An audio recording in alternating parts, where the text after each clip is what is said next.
Guys, magandang araw sa inyong lahat. Welcome back to my channel. Ang ipapakita ko ngayon sa inyo ay kung paano magkabit ng RJ45 sa network cable. Siyempre, ang mga kakailanganan natin ay ang UTP cable, RJ45, crimper, wire stripper, at siyempre ang tester. Okay, umpisahan na natin.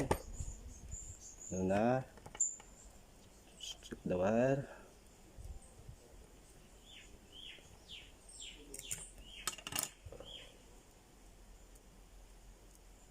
Paghiwalayin natin siya. Paghiwalayin natin isa-isa.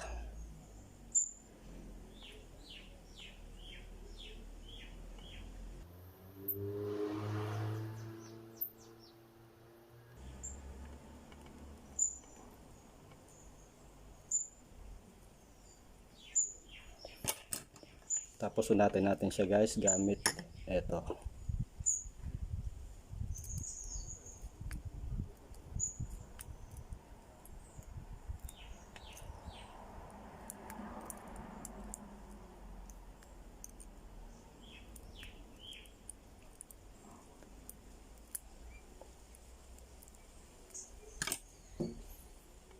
Yan.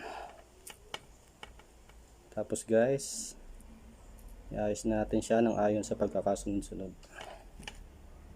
Una, white orange, orange, white green,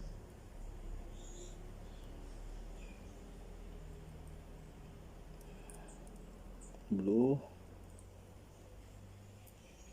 white blue, green, white brown, and brown.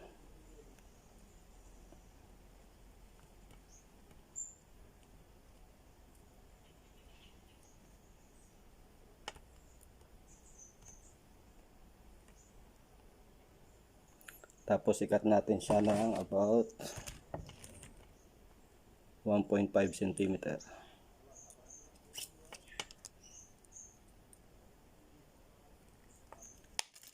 Dapat guys pantay pag putol para lahat siya umabot sa dulo ng RJ45. Bago nyo ipasok, double check. Dahan-dahan para hindi maghiwa-hiwalay.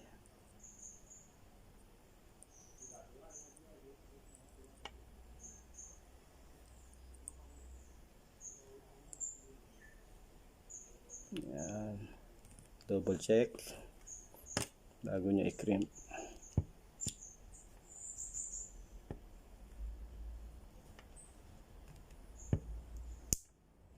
Yan.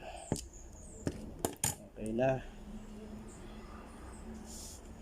Ngayon, since nagawa ko na yung kabilang dulo, kasi yung kabilang dulo ganun proseso din na. Ganun din yung pagkakasunod-sunod na kulay.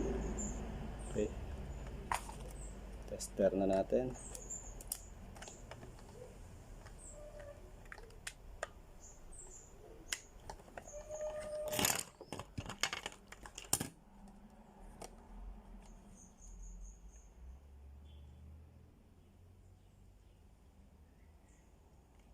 Guys, pag may tumalon na isang ilaw dyan sa mga number na yan, ibig sabihin merong mali sa connection. So, kailangan nyo mag-ulit. Okay? Okay? Sana may natutunan kayo. Salamat.